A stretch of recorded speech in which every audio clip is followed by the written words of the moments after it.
À l'Assemblée nationale et se discute depuis quelques jours des questions absolument majeures et fondatrices pour protéger nos enfants. Un projet de loi sur la protection des enfants, notamment pensé, imaginé après le drame de la petite Liana. Et ce qu'il s'est passé ces derniers jours a scandalisé bon nombre de politiques et de Français. Mais au-delà du scandale, c'est les questions de fond.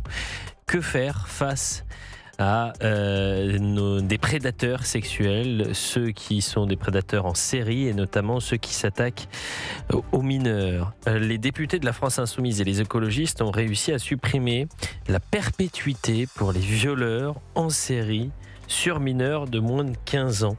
Ça s'est passé en première lecture vendredi. Le gouvernement entend réintroduire cette perpétuité donc pour les violeurs en série d'enfants demain. Ça va se voter demain. Mais c'est très intéressant de voir que idéologiquement, la gauche, LFI ou même verte, considère qu'il y a une possibilité de réinsérer un violeur de bébé. C'est pas moi qui le dis. C'est Éric Coquerel, écoutez. Quelqu'un qui viole un bébé, qui viole plusieurs bébés, on va peut-être comprendre qu'à un moment donné, je pense que la problématique est telle que s'il le fait, c'est pas le fait qu'il risquera la perpétuité qui va l'empêcher de le faire. D'accord ? Voilà, c'est ça la question. Donc, oui. Mais est-ce qu'ils sont incurables ? Non, je ne pense pas qu'ils soient forcément incurables. Par contre, il faudrait se donner les garanties quand ils sortent de prison qu'il n'y ait pas de récidive. Et ça, c'est un problème de moyens. C'est un problème de suivi de la justice. C'est un problème de suivi de psy, etc. Et là-dessus, il nous manque des moyens de manière cruelle. Et tant qu'on n'aborde pas cette question, on en revient simplement, de manière démagogique et hypocrite, à laisser dire qu'on va régler le problème en augmentant sans arrêt les peines de prison avec une espèce de surenchère. Une surenchère, certains parlent de populisme carcéral. Mais ce qui est très important, Georges Fenech et Elisabeth Assayag, qui sont avec nous jusqu'à 18h sur Europe 1, et avec vous, bien sûr, chers auditeurs, parce que moi, j'ai hâte d'avoir les réactions des uns et des autres sur ce sujet. C'est que, désormais, on comprend que la prison est moins la boussole de la France Insoumise sur les questions de viol sur mineurs. Un bébé, on pense réinsertion. Éric Coquerel imagine une sortie de prison pour un violeur de bébé. Moi, c'est pas ce que j'ai compris. Ah bah si. Moi, ce que j'ai compris. Moi, il parle de moyens, peut-être qu'il il englobe tout ça. Moi, j'ai compris qu'il parle de moyens, que comme on a un problème de moyens, eux, ils affichent le système trop répressif. Et plus c'est répressif, moins on trouvera de solutions. Donc la réponse, moi c'est ce que j'ai compris. Donc la réponse n'ira pas sur l'allongement des peines, mais sur qu'est-ce qu'on fait, comment on fait pour essayer d'enrayer ça. Mais la question, j'ai compris. Donc la peine n'est pas dissuasive. Voilà. Moi, ce que je comprends, c'est que, mais on peut le réécouter, mais c'est très intéressant. Il parle des moyens pour accompagner un violeur de bébé, alors que la question, c'est de savoir. Comment peut-on même imaginer qu'un violeur de bébé puisse sortir de prison ? Il est contre la perpétuité réelle. C'est-à-dire que le violeur de bébé va sortir de prison. Et qu'une fois sorti de prison, il faut qu'il soit accompagné médicalement pour qu'il ne refasse plus cet acte-là. Il prend cet exemple très très fort et qui nous choque tous pour parler des moyens. C'est comme ça que je le comprends. Je l'ai compris ainsi, mais sauf que demander d'ailleurs aux Français, Georges Fenech parlait de référendum, qu'est-ce qu'on fait pour même pas que... On n'est même pas en prison. C'est la prison. Oui. Normalement, l'alternative à la peine de mort, c'était la prison à perpétuité réelle.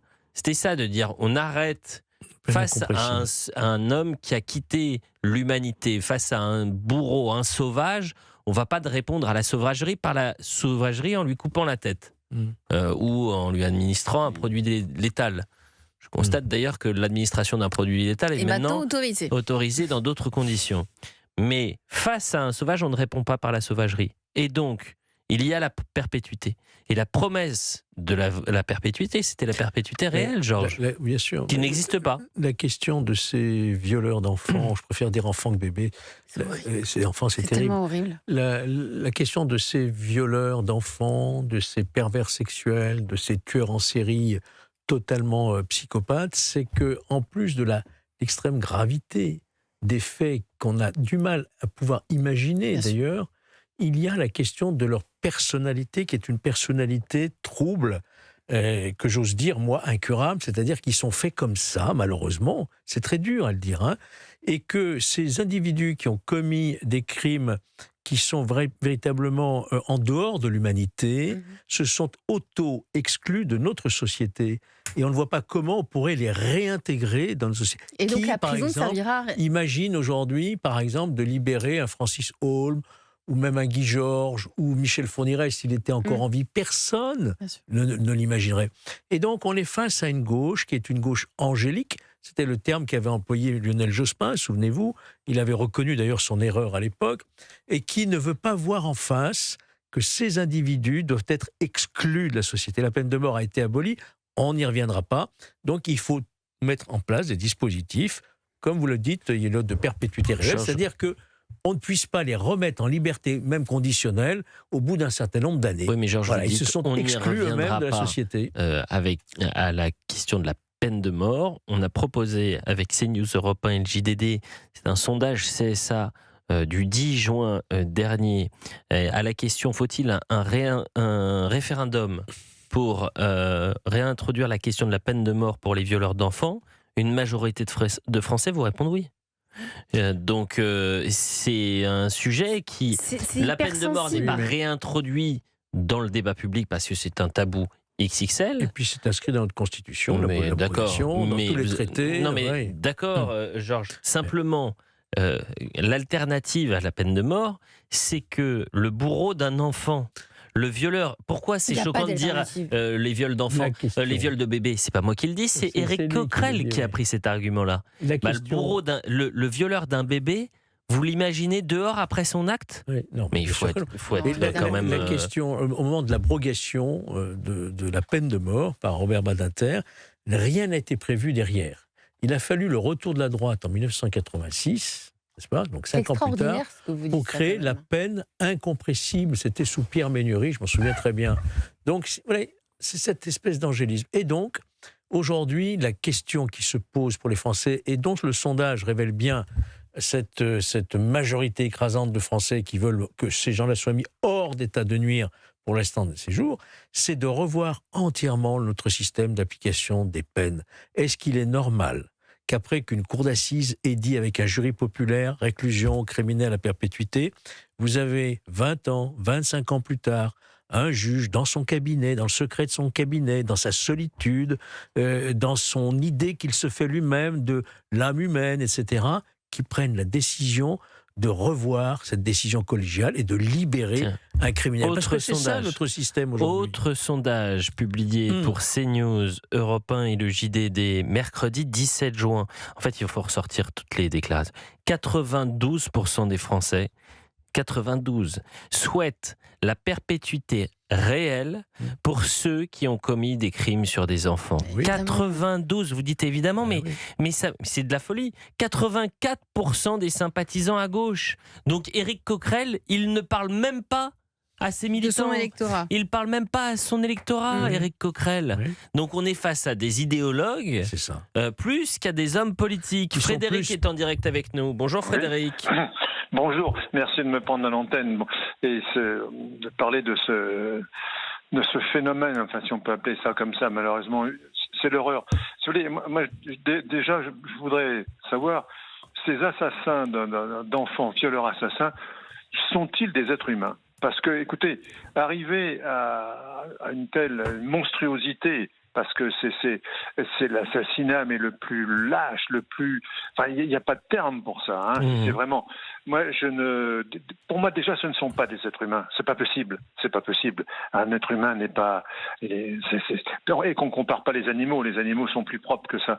Mais moi, j'ai déjà ces gens-là, dans un premier temps, ça serait la castration chimique obligatoire. Hein. Et ensuite, la peine majoritaire. Jusqu'au bout. Quand vous dites la peine majoritaire jusqu'au bout, pardonnez-moi Frédéric, mais là aussi il faut être clair. Ça veut dire la peine. Non, mais vous ne vous excusez pas. Oui. Mais la peine majoritaire pour vous, c'est quoi ? S'il y avait la possibilité d'avoir la perpétuité réelle. Perpétuité réelle, bien sûr. D'accord. Mais est-ce que, par exemple, vous êtes pour la peine de mort ? Oh, écoutez, je vais vous dire honnêtement, ce genre d'individus, oui. De toute façon, c'est des individus qui ne sont pas récupérables. Je dis, moi, j'aimerais savoir qu'est-ce qu'ils ont d'humain. Donc, vous savez, je vais être horrible, mais je vous dirais ça nous coûterait moins cher.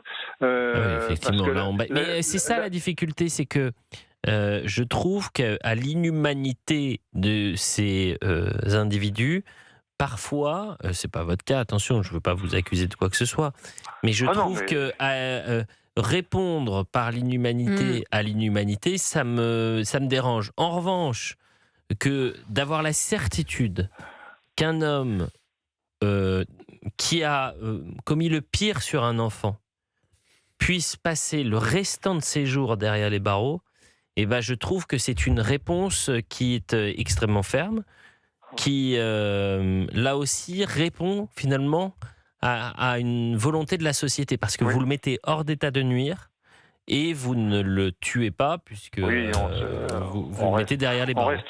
On reste sauf avec notre morale. Je vous comprends, vous avez raison dans votre... Mais ces gens sont tellement...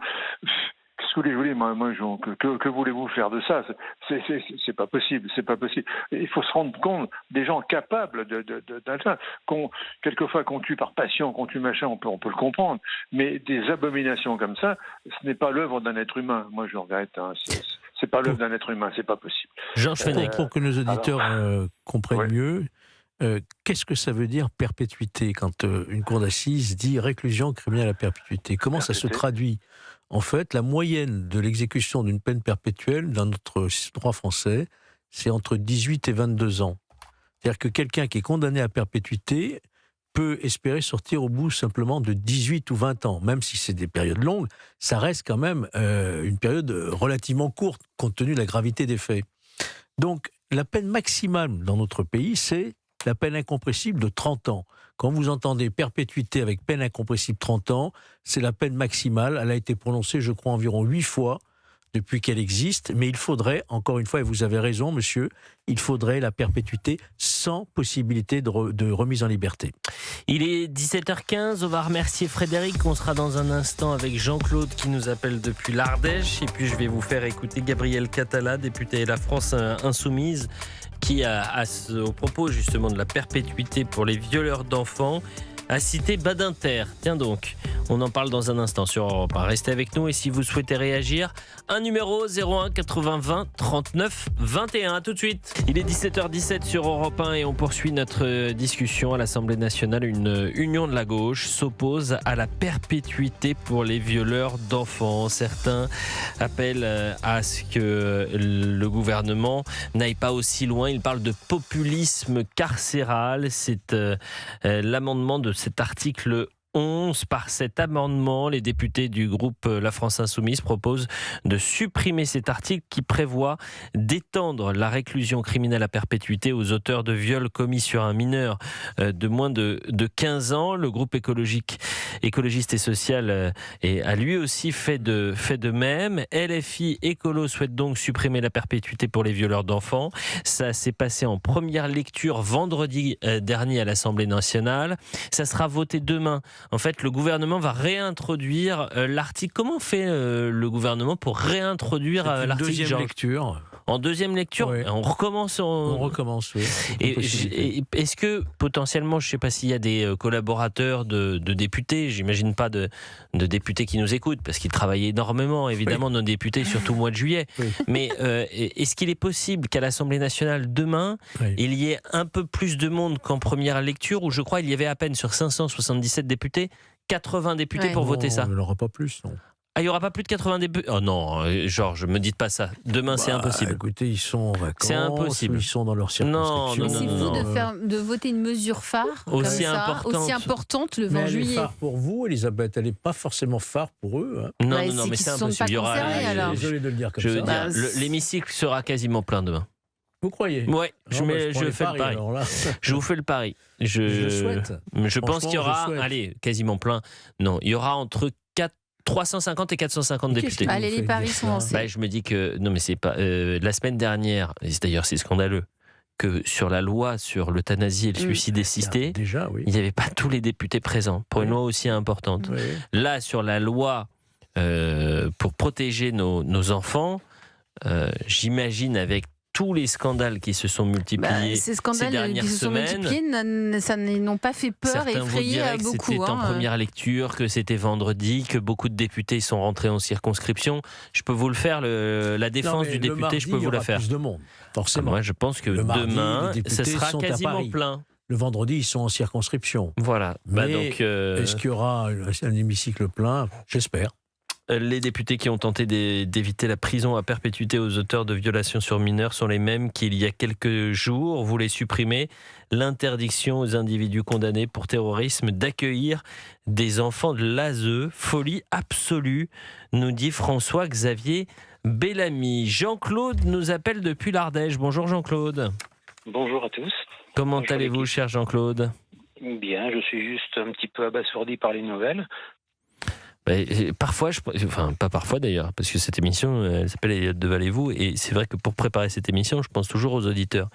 Mais je me dis, l'auditeur régulier, effectivement, de cette émission, et même l'auditeur régulier sur les radios d'information, il doit se dire, la France n'est pas dans un très bon état.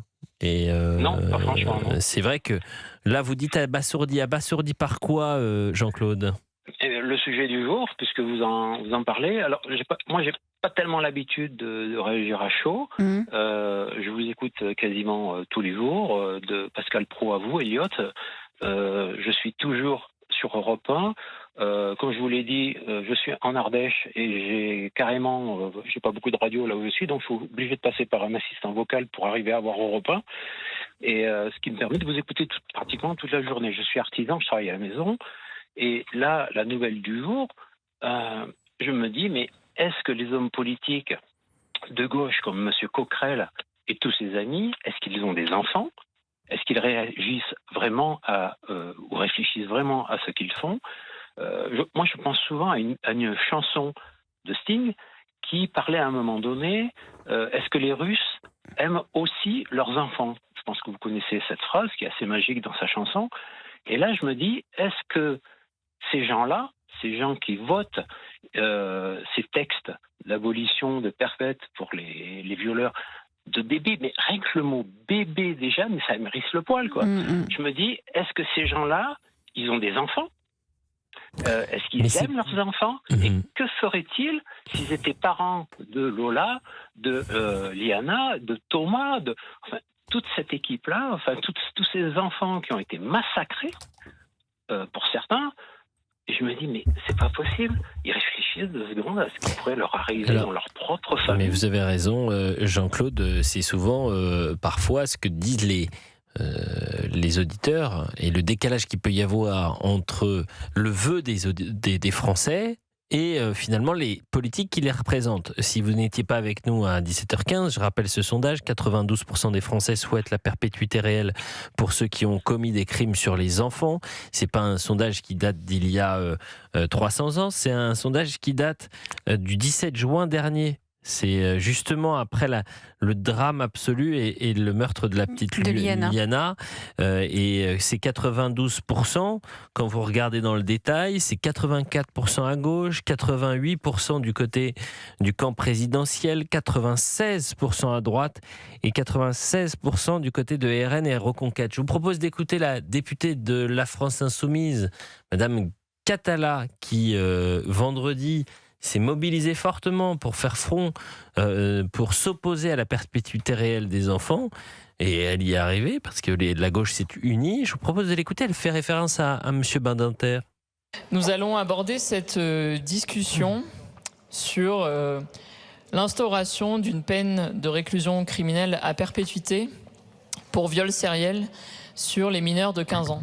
Et cela, c'est condamner le détenu à la mort sociale dans le silence et à aucun moment ne favoriser son insertion, sa réinsertion, la compréhension des actes commis, puisque s'il n'y a pas de perspective de libération, eh bien cela ne donne aucunement envie de faire des efforts de réinsertion. Et donc ils croient en la réinsertion?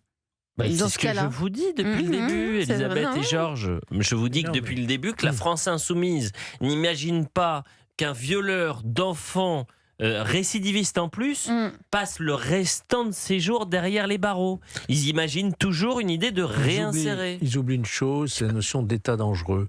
En criminologie, on parle de la dangerosité criminologique. C'est-à-dire qu'un individu est conscient de ce qu'il fait. Ce n'est pas une dangerosité psychiatrique. Il sait ce qu'il fait. Quand il viole un enfant, il sait qu'il viole un enfant. Fourniret savait ce qu'il faisait. Mais ils sont intrinsèquement faits comme ça.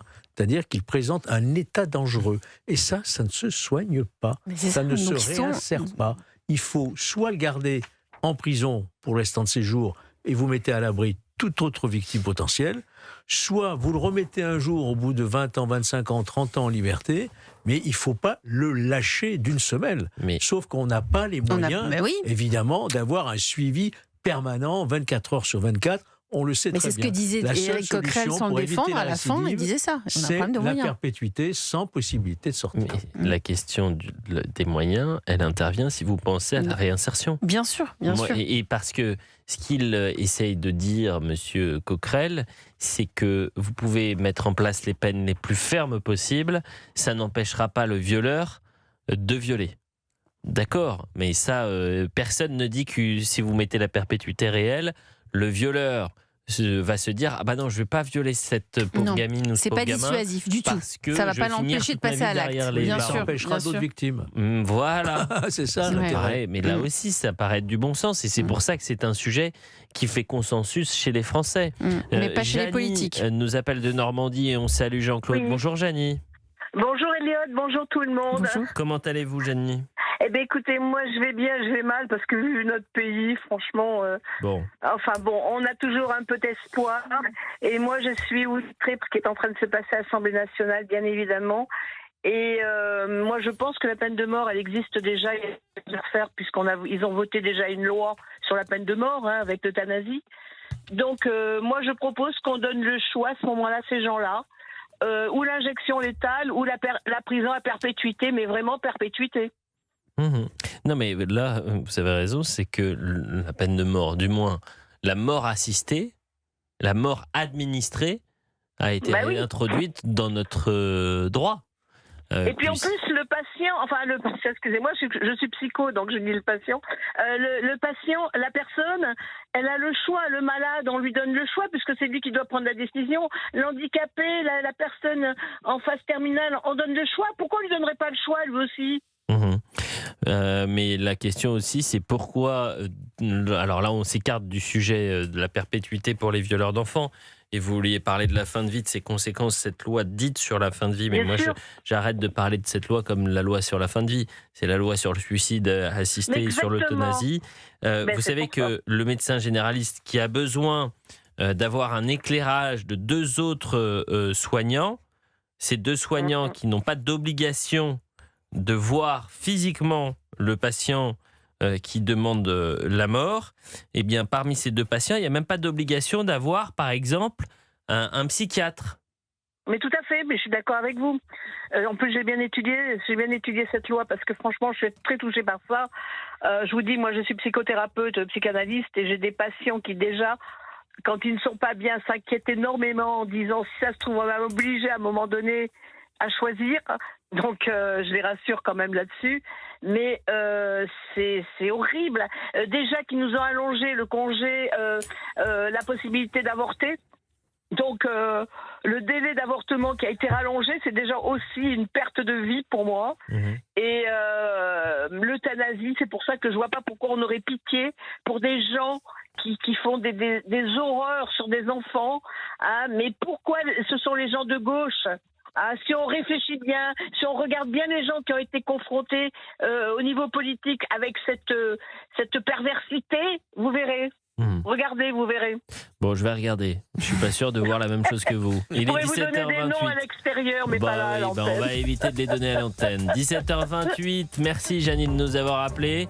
On revient dans quelques instants. Vous êtes nombreux à vouloir réagir sur ce sujet. Donc, faut-il que les députés demain votent pour la perpétuité réelle pour ceux qui ont commis des crimes sur des enfants. Et là, on parle en plus des récidivistes. Vous êtes 92% des Français favorables. La gauche à l'Assemblée nationale est défavorable, du moins une partie de la gauche. Le vote définitif en deuxième lecture se fera demain. On en parle dans quelques instants après la pub. 17h34 sur Europe 1, nous sommes toujours en direct pour la suite d'Eliott Deval-et-Vous avec Elisabeth Assayag, avec Georges Fenech. On parlait de cette loi qui sera débattue et votée demain à l'Assemblée nationale. Elle avait été retoquée, refusée en première lecture vendredi par une partie de la gauche. Cette loi pour la perpétuité réelle contre les pédocriminels en série. C'est pas simplement le premier violeur, c'est la perpétuité pour les violeurs en série. 17h34 donc sur Europe 1. Je vous propose, pour ceux qui nous rejoignent, de réécouter les arguments, parce que c'est porté par la France Insoumise, réécouter les arguments d'Éric Coquerel. Et là, moi, je parle d'enfants, de mineurs de moins de 15 ans, c'était la loi. Éric Coquerel, lui, il préfère parler de violeurs, il parle des violeurs de bébés. Tiens. Et il explique pourquoi il ne faut pas la perpétuité réelle pour les violeurs de bébés. C'est effrayant. Quelqu'un qui viole un bébé, qui viole plusieurs bébés, on va peut-être comprendre qu'à un moment donné, je pense que la problématique est telle que s'il le fait, c'est pas le fait qu'il risquera la perpétuité qui va l'empêcher de le faire. D'accord ? Voilà, c'est ça la question. Donc, oui. Mais est-ce qu'ils sont incurables ? Non, je ne pense pas qu'ils soient forcément incurables. Par contre, il faudrait se donner les garanties quand ils sortent de prison, qu'il n'y ait pas de récidive. Et ça, c'est un problème de moyens. C'est un problème de suivi de la justice. C'est un problème de suivi de psy, etc. Et là-dessus, il nous manque des moyens de manière cruelle. Et tant qu'on n'aborde pas cette question, eh bien, on en revient simplement, de manière démagogique et hypocrite, à laisser dire qu'on va régler le problème en augmentant sans arrêt les peines de prison avec une espèce de surenchère. De toute façon. Catherine, j'ouvre et je ferme une parenthèse. Vous m'avez beaucoup parlé de Madame Butch, car la DJ dont le concert a été interrompu, ça y est, la ministre de la Culture se réveille. Tant mieux, ça fait 48 heures. L'interruption du concert de Barbara Butch à Grenoble est inacceptable. Je condamne avec fermeté les actes de harcèlement et les menaces dont elle a été victime. Publié donc il y a une heure. Et les attaques, pas que des menaces. Bah oui, c'est pour ça que, écoutez, elle est parfois plus prolixe pour parler de CNews, par exemple. Il est 17h36 sur Europe 1. Wendy est en direct avec nous. Bonjour Wendy. Bonjour à tous. Bonjour. Alors qu'est-ce qu'on fait ? Est-ce que demain, si vous êtes député, vous refusez de voter cette loi qui introduirait la perpétuité réelle, en quelque sorte, la perpétuité pour les violeurs d'enfants, des récidivistes, Ça m'amuse. Demain, si j'étais députée, ce qui n'arriverait pas évidemment, mais bon bref, si j'étais députée, je rendrais le pouvoir au peuple. Parce qu'aujourd'hui, le peuple ne comprend plus rien. C'est-à-dire, on constate aujourd'hui, dans le même temps, on vient d'avoir la loi sur l'euthanasie pour des gens qui sont malades, qui ont besoin de soins, qui vont mal, qui ont des pathologies, qu'elles soient psychologiques, qu'elles soient physiques, qu'elles soient bref, peu importe. Ces gens-là, comme il n'y a pas de moyens, on a trouvé la solution. Là, c'est la mort. Il n'y a pas de problème. Par contre, quand on parle de monstres qui sont capables de faire du mal à des enfants, à des bébés, à des nourrissons, là, sortez votre humanité, les gars. Il n'est pas question d'envisager la peine de mort. Est-ce qu'on plaisante ? Mais c'est ce décalage-là qui surprend énormément, pour ne pas dire qui choque, qui met en colère les nombreux Français qui nous écoutent et qui ont vu le décalage entre ce qu'ils voulaient et ce que les députés, la France Insoumise ou Europe Écologie Les Verts, pouvaient faire à l'Assemblée nationale. Francis nous appelle depuis le centre de la France. Bonjour Francis. Bonjour Eliott, bonjour Elisabeth et Georges. Bonjour. Écoutez, vous nous suivez attentivement et vous avez vu et reconnu les deux chroniqueurs qui étaient avec nous entre 16h et 18h, Francis. Des célébrités. Ah bah, Elisabeth est une célébrité, oui. Ah, Elle est bien, Lagardère. Elle est bien seule parce que Georges Défendez-moi. Un peu moins pour Georges. Bon, Francis, revenons aux choses sérieuses parce que c'est très important ce qui est en train de se jouer. Demain à l'Assemblée nationale, vous allez potentiellement avoir une gauche qui va voter contre la perpétuité pour ceux qui ont commis des crimes sur les enfants. Alors, en préambule, je pourrais dire que vous ne trouverez pas entre chez moi et Alpha Centaure quelqu'un qui est plus éloigné de la France Insoumise que moi. Voilà, comme ça, les choses sont placées. Ça mérite de la clarté. Voilà. Donc je le dis à l'ensemble des auditeurs, je n'ai rien à voir avec la France Insoumise. Je suis même bien éloigné. Ensuite, je suis quelqu'un de pragmatique et j'aime beaucoup les chiffres. J'aime beaucoup les chiffres et chaque fois que je vous appelle et que j'essaie de vous appeler, c'est toujours un sujet des chiffres. Là, aujourd'hui, on parle des violences sexuelles faites aux enfants, les mineurs principalement. Les violences sexuelles, l'inceste, etc. En France, il y a à peu près 160 à 200 000 enfants qui sont victimes de violences sexuelles chaque année. C'est ce qui est recensé et estimé par les autorités compétentes, les personnes qui s'occupent de ça. On peut aussi estimer qu'il y a beaucoup d'agressions qui passent sous les radars et qui ne sont pas recensées. Alors, on peut estimer qu'en France, il y a à peu près 200 000, entre 150 000 et 200 000 pervers sexuels qui passent à l'acte. D'accord ?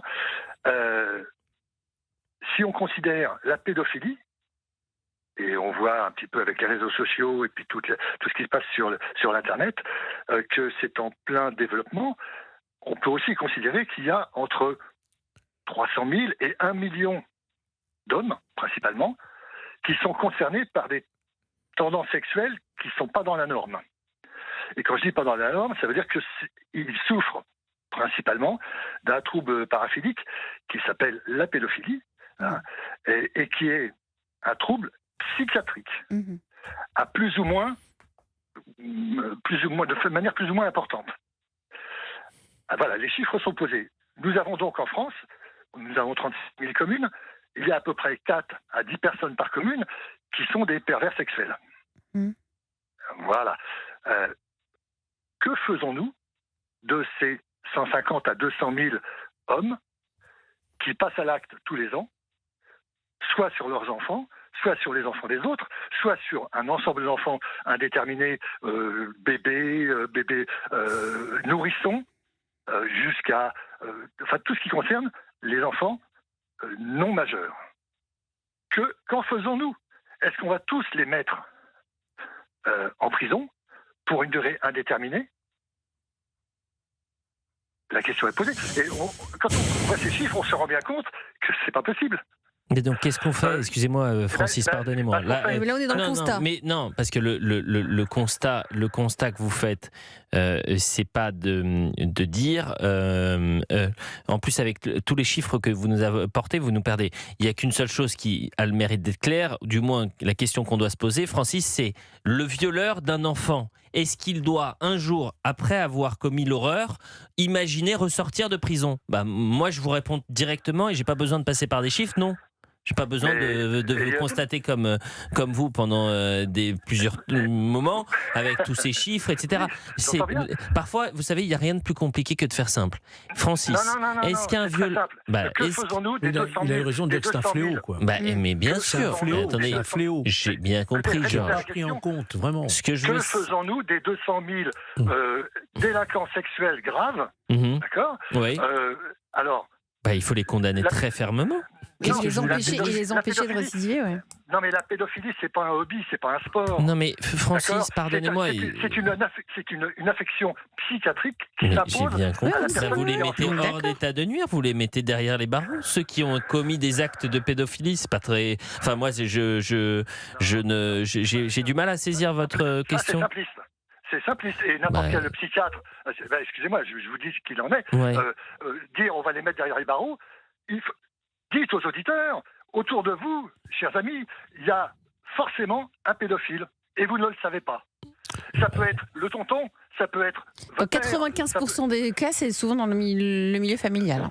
Voilà. Après, Donc, je reste extrêmement prudent sur les chiffres que Francis nous a apportés pour une raison très simple, Francis. C'est pas que je ne vous fais pas confiance, c'est que les chiffres que vous avez apportés, moi, je ne les ai pas en ma possession. Puis, donc, je vais creuser sur ces chiffres-là et je vais essayer d'avoir les bons chiffres. Ma position extrêmement simpliste, mais je l'assume, Francis. Vous savez, il n'y a rien de plus compliqué que de faire simple. Et pour moi, la simplicité ne veut pas dire être simpliste. Faire simple, c'est d'avoir la certitude que les plus grands bourreaux, les plus grands dangers, une fois leur acte commis, sont derrière les barreaux le plus longtemps possible, du moins sont mis hors d'état de nuire, le plus longtemps possible pour protéger la société. Voilà. Et donc s'il faut 10, 15, 20, 30, 40 000 places de prison en plus, et même allez-y 50 ou 60 000 en plus, pour les mettre hors d'état de nuire, les plus grands bourreaux, il faut les mettre hors d'état de nuire. Ça vous va ? Non mais il n'y a pas de plus grands bourreaux. Il y a une échelle. Il y a une échelle. À partir du moment où on agresse un enfant, si on viole un nourrisson, un seul ou deux, c'est pareil. Pardon ? Oui, je sais que c'est. 2 ou 3, c'est pareil. Mais c'est ce que je viens de vous dire. Donc, ça veut dire que. Mais moi, c'est pas en série. Je suis comme les Français. Je suis comme 92% des Français qui sont pour la perpétuité réelle. Je suis mais il y a peut-être 92% des Français qui sont simplistes. Mais 92% des Français sont favorables à la perpétuité réelle pour ceux qui ont commis des crimes sur des enfants. Moi, je fais partie de ces 92%. La réalité aussi, c'est qu'il y a une grande majorité, enfin pas une majorité, un beau pourcentage de nos auditeurs qui, dans leur entourage, ont un pédophile et parfois un agresseur sexuel grave. Voilà. Donc, posez-vous la question, est-ce que on met les moyens pour les prendre en charge et changer le logiciel qui les amène à avoir des comportements complètement inadaptés et graves pour éviter Francis, je vous l'avais, j'ai compris votre regard. Vous êtes plus sur l'accompagnement médical que sur l'aspect répressif. Je pense qu'on peut marcher sur deux jambes. Et l'aspect répressif, c'est-à-dire mettre hors d'état de nuire et en même temps imaginer un accompagnement médical. Moi, la priorité des priorités, c'est de me dire que en tous les cas, il faut les mettre très loin de la société et surtout très loin des enfants. Mais sur ça, je sais qu'on peut se rejoindre, Francis.